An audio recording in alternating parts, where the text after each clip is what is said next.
Hey y'all, welcome back to the crazy. It's Leslie with Phat Cat Flossing.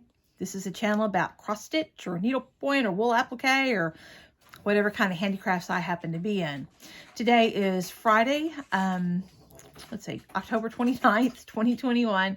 And this is FlossTube number 120 for me. I can't believe I've been at it for 120 episodes, but there it is. So whether you are a returning crazy person or you are brand new to my particular brand of insanity, welcome. And I hope you have a good time visiting with me. I sure appreciate visiting with all of y'all. I don't have any major life updates, which I consider to be a positive. My baby kittens will be 3 weeks old tomorrow. I have a little red or cream boy and 2 little steel torty girls, and they're all doing great. Rowan is a terrific mama. I have 3 more girls who've been bred, but I won't know for around 3 weeks if they're pregnant or not. And if they are, I'll have kittens again around Christmas. And I'll be all sleep deprived and crazy again then. But that's about it. Nothing new and exciting, which is okay. Fall has arrived in Northwest Arkansas. We're having weather in the mid-50s-ish during the day and high 40s at night. And it's rainy and overcast and gloomy, and I love it. I like the colder weather. This is the first time I've had on a long sleeve shirt and long pants since probably March or April. And I have on warm fuzzy socks instead of flip-flops. That's my life. And that's about all of it. So we'll talk about stitching. Sorry. I'm chronically sleep deprived. Anyway, we'll talk about some cross stitch. I have some finishes to show you. This, I had showed you the finish, and it's now FFO'd. This is Halloween delivery from Brenda Gervais' O Lantern Jubilee book. And it's just finished as a little pin pillow. Got a little coordinating fabric there on the back. And I apologize, the light is terrible. It's gloomy outside. My, what do you call it, light is right there. And it's either going to blow it out or they're horrible shadows. I've tried it before and wasn't any better. But anyway, it's finished. This is some Lady Dot pom-pom trim here on the side that I have glued on. It has the usual complement of cat hair on it. And I'm thrilled with my little finish to add to my fall/Halloween smalls. The only major change I did on this was I did make the middle pumpkin blue.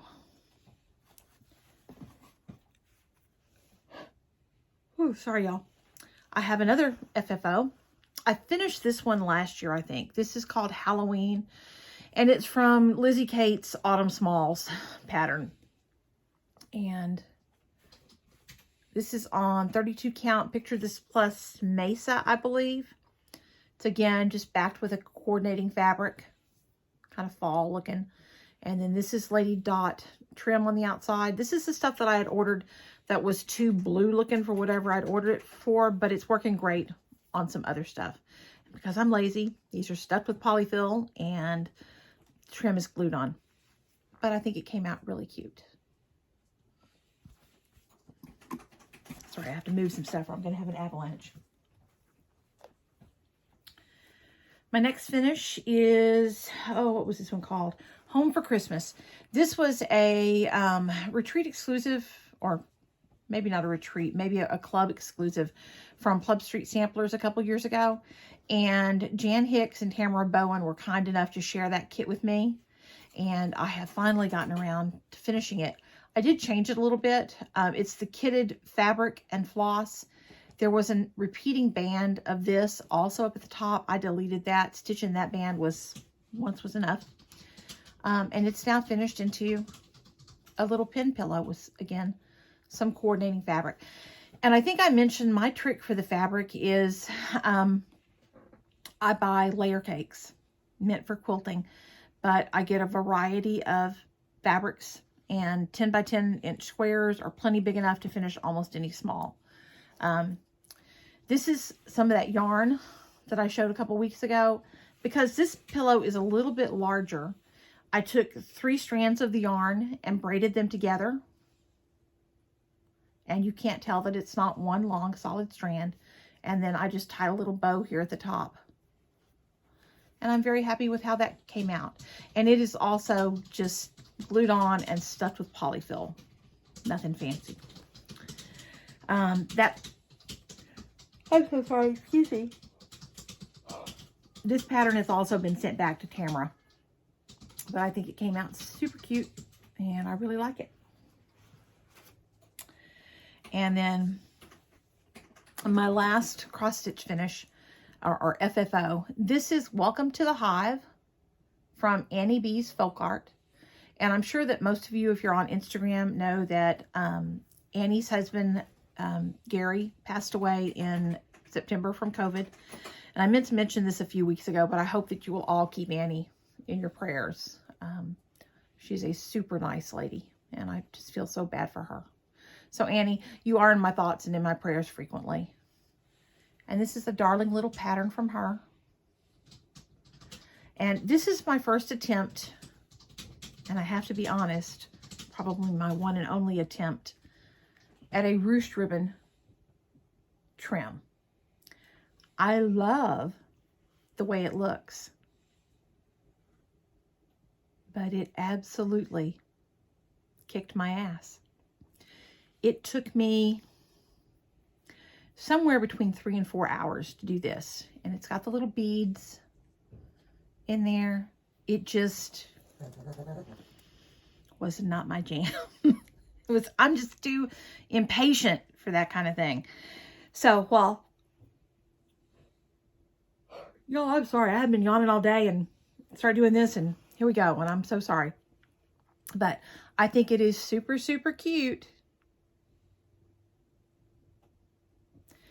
And it was a super, super pain in my ass and thorn in my side. But it's done. I may or may not ever do that again. But anyway, thanks to Annie for that pattern. It is adorable. And y'all keep her in your prayers. And I have some more pin pillows. Everything's becoming a pin pillow now because Steve's working from home again. He's right over yonder. So I can't get in the closet to get frames. So I'll show y'all these when they're finally finished. And then I have one final finish to show you. There it is. This one is a wool applique finish. And this is for my grandson. It'll be going in the mail to him shortly. It's a turkey. And I did not think that I had the patience to do the whole thing, nor does he have any particular use for like a candle mat. What's a 7-year-old going to do with that? Anyway, it's very cute. But what I did was just take the detail of one of the turkeys, and I effed it up. Like usual, it's me. And my turkey feathers should be set higher up here behind his head. And for some reason, I don't know what I was doing, I put him down at the bottom. But Colton won't know the difference. He'll think it's cute, and it's all good. So there's my one wool applique finish. And I think he actually turned out pretty stinking cute. Let me get a drink of water. Okay. I did have one finish that is not FFO'd yet. This is Playing with Jacks from the Cricut collection. And I started this as a Sal with Erin from 2 Martini Stitcher, I think 2 years ago. And lo and behold,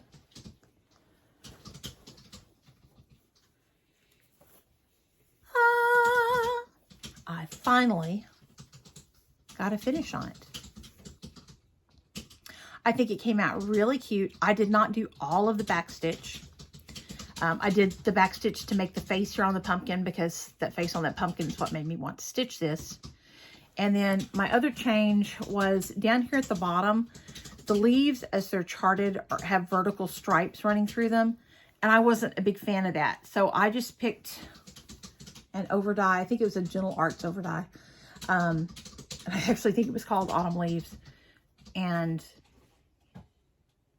changed those leaves to be that Gentle Arts overdye instead of the stripes that was charted. This is, it's either 36 or 40 count. I believe it's 36. It is Antique Violet from XQ Designs. And it's stitched with the called for anchor flosses, which I can now, there they are. Those can now go back in my stash. I have a stack of stuff over there that needs to be unkitted and put back away. And this needs to go here to be finished. And this is the Gentle Arts floss that I used for the leaves.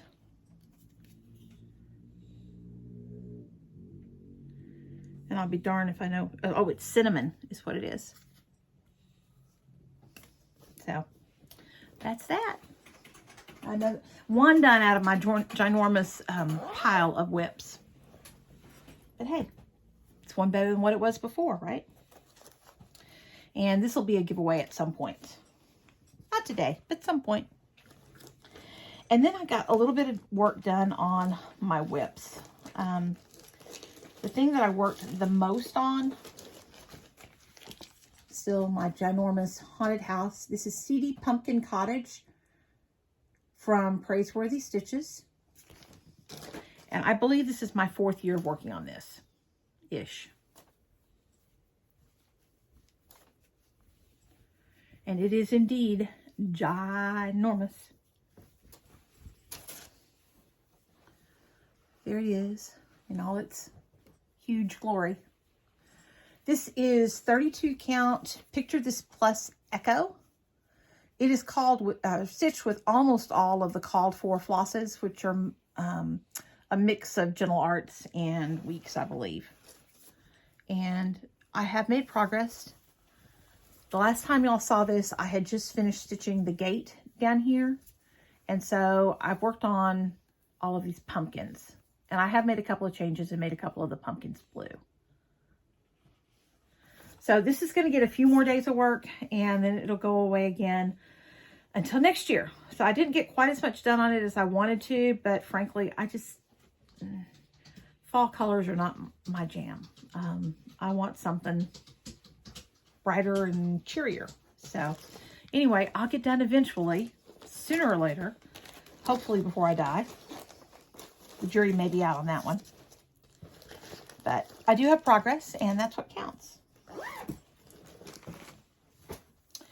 And then it seems like I worked on something else, but when I went through my stack of whips, I couldn't figure out what it might have been.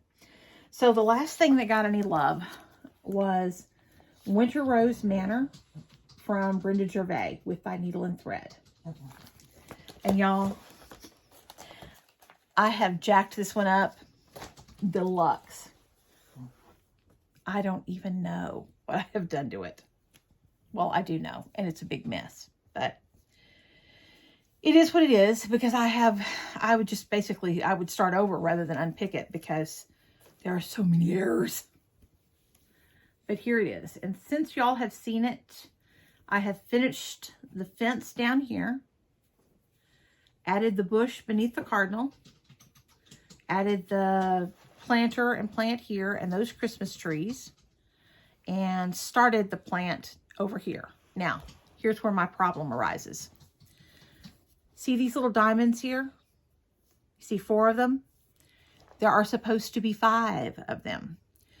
So what that effectively did was shortened my whole piece by 10 or 12 blocks. Well, I'm not ripping out that. I'm not even ripping out the top to move it up. I just don't have that many hoots to give. So what I am doing is just compressing everything. I started the plant from the top down so I could, and I've just taken stitches out of this. So I'm just compressing it some. And it is not going to be exact, and I'm sure that the proportions are probably not going to be quite as aesthetically pleasing as what Brenda planned, but it is what it is. I'm not gonna frog it out. So my border is 90% finished. I need to fill in the little diamonds. I need to finish a couple flowers, and then I just have the big planter up here and a couple of little doodads scattered around in here. So I am probably going to work on this one until I get this plant done, because I feel like I need to do that size adjustment while I still know what I'm adjusting for. Because if I put it away for 6 months, I might remember. I probably wouldn't. So this is going to get several more days of work before I put it away again, also because I want to, you know, again, try to compensate as best I can while I'm fudging it along. I don't remember what that linen is off the top of my head. It's written on my working copy, and my working copy is in my stitchy spot, so I didn't go look. And then it is stitched with almost none of the called flosses. It's just a mixture of stuff I pulled from my stash. That is a 36 count linen, but I just don't remember what the linen is without looking. And that's pretty much what I've been working on. I did get a wild hair yesterday, and I wanted to stitch on something bright and cute and cheerful. It was gray outside, and I just wanted something chipper. So I downloaded this pattern. This is from Crocette Gogo on Etsy. And this is an advent calendar, and it has, you know, a huge number of cute little motifs in it, all of which I love. But I also did not want to start something else large, because I've got plenty of those. So what I did was pick out that little stocking right there, and I have started it. And this is, make sure I tell you the right thing. This is 40 count mocha beige from Extra Designs. And again, I've just gone through my stash. These are mostly color and cotton picture flosses, and I've just pulled out stuff that I liked and I thought looked like the picture, and I'm going with that. The called fors are all DMC, but I'm going to use some overdyes in that. So there's my start on that. Nothing to write home about, but I'll knock that out. If I work on it tonight, I think I'd probably finish it tonight. But I really need to work on Winter Rose Manor. And then I have one more start planned. This is, I'll tell you honestly, I do not remember the name of it. It's from a seller on Etsy, and I just downloaded the PDF. I'm going to do this little bird here. I think that's really cute. And I have again pulled just from my stash. And this is a piece of 40 count hot chocolate from Graham Cracker Fabrics, who is Teresa Vanette's son. And I plan to get a start on that. And that's what I've been working on.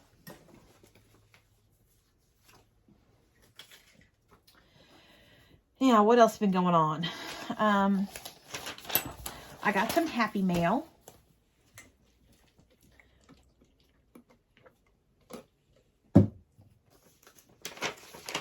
I got an envelope of goodies from Becky Hottman.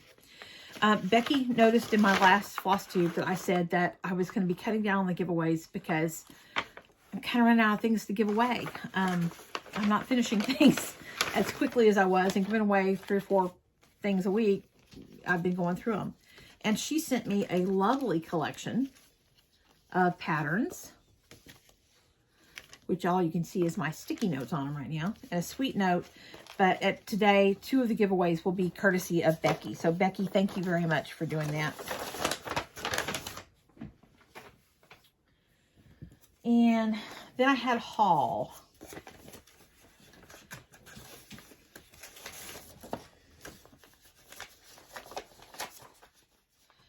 These are my September Silk of the Month flosses from Silks for You in Australia. She had them packaged so pretty, and I'm not going to be able to show them off anywhere near that pretty, am I?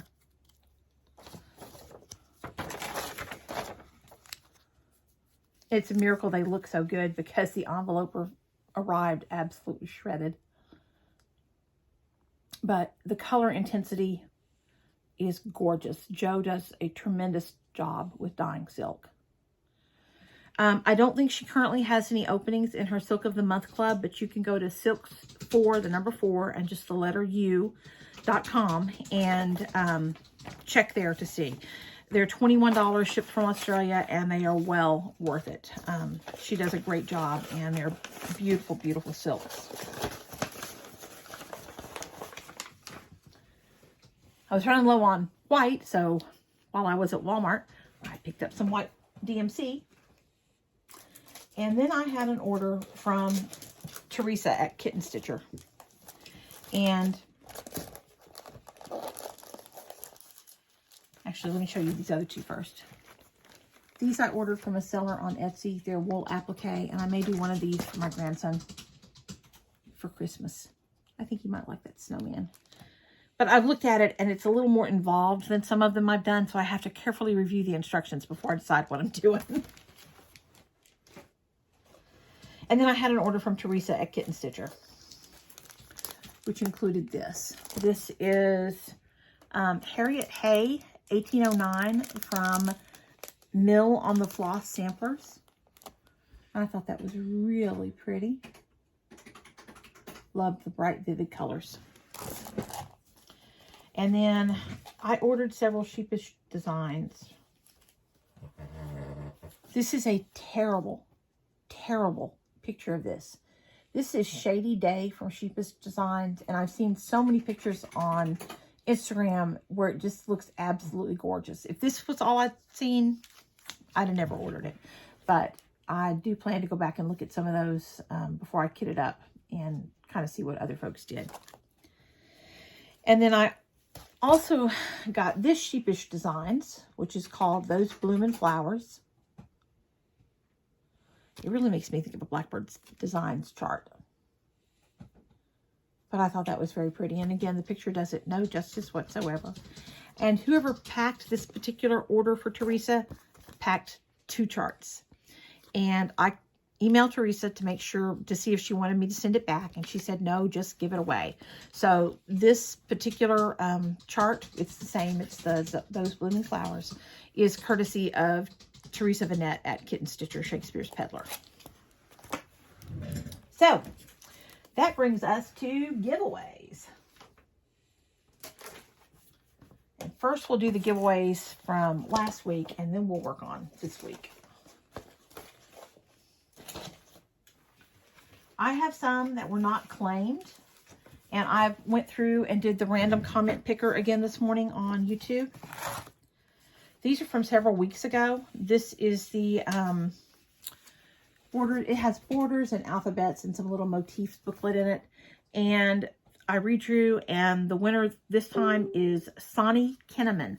Sonny, I've commented on your comment. You're the winner. Please email me at lesliedhurley@gmail.com with your snail mail address, and I will get this sent out to you. I believe this is going to be the 4th time I have tried to give this one away. And people always comment and want it, but somehow nobody ever claims it. This is a freebie, also included with an order from Teresa, and I'm holding it back here because it's the actual pattern. It's designed by Teresa Baird, and it's a freebie courtesy of Teresa Vanette at Kitten Stitcher. And I redo for this one, and the winner on this one is now Kathy Snavely, S-N-A-V-E-L-Y. So Kathy, again, email me, and I'll get this to you. As soon as I get this uploaded, hopefully I will get the drop down done. If not, it'll be done sometime this weekend. But you could go back to an earlier FlossTube video if you wanted to look up my email there. But I also commented on your comment already. And the same thing for this one. This is a Leisure Arts teddy bear leaflet. And I'm redrawing on it again. And the winner for this one is Jennifer Manion. Jennifer, same thing. Email me and I'll get this sent out to you. Okay. Now for last week's giveaway, which I believe had an all-time record number of comments requesting it. I only had the one giveaway last week. That may have had something to do with it. This is a fairly recent release from Paulette at Plum Street Samplers. This is called the Gather In. And I liked it so much, I bought it twice. So you guys benefit by getting that. And I did the random comment picker on this one this morning, asking for or looking for comments with the word gather in them. And the winner for this one is Allison Wells. So Allison, same drill. Drop me an email, lesliedhurley@gmail.com, and I'll get this sent out to you. Please put FlossTube in the subject line so I you know, if it goes to my junk mail, I can find it. So, Gather In will be on its way to you when I have your address. And that brings us to today's giveaways. This is the one courtesy of Kitten Stitcher. And let's use the word bloom, B-L-O-O-M. If you'd like to stitch those blooming flowers from Cheapest Designs, use the word bloom. Let me write that down before I forget it. And that's what I'll search for, is bloom. And then these are two of the ones that were from Becky Houghton. This is All Dolled Up from Little House Needleworks. It's a little Christmas tree with some words in it. The words are, it says ABC, D, Evergreen, FG Holly, Mistletoe Pine, and the rest of the alphabet. I thought that was really cute. And again, this is courtesy of Becky Houghton. So if you'd like to win this one, use the word Holly, H-O-L-L-Y. This one is also from Becky. This is a release, I believe, last year from Plum Street. And I was looking for a date on it, but I don't see it. I think it was last year, maybe the year before, but fairly recent from Plum Street. This is Rack Stack. So I thought that was also seasonally appropriate since they're reindeer. Well, maybe they're just regular deer, but they make me think of reindeer. But if you would like to win this one, use the word, what did I figure out for this one? Stack, S-T-A-C-K, if you'd like to be considered to win that one. So back to 3 giveaways, courtesy of Teresa and Becky. And thank you, ladies. I really appreciate you supporting my channel by allowing me to give those things away. And I appreciate all of you. Thank you so much for coming to visit with me. I hope that I get to see you again soon. And hopefully I'll be back in a couple of weeks. Don't forget to use those words in the comment. Stack, S-T-A-C-K for Rack Stack. Holly for the All Dolled Up. And what did I say the other one was? Bloom for the Sheepish Designs pattern. Happy Halloween, y'all. That's coming on Sunday. I hope you have a wonderful time. And I look forward to seeing you again soon. God bless y'all. Bye-bye.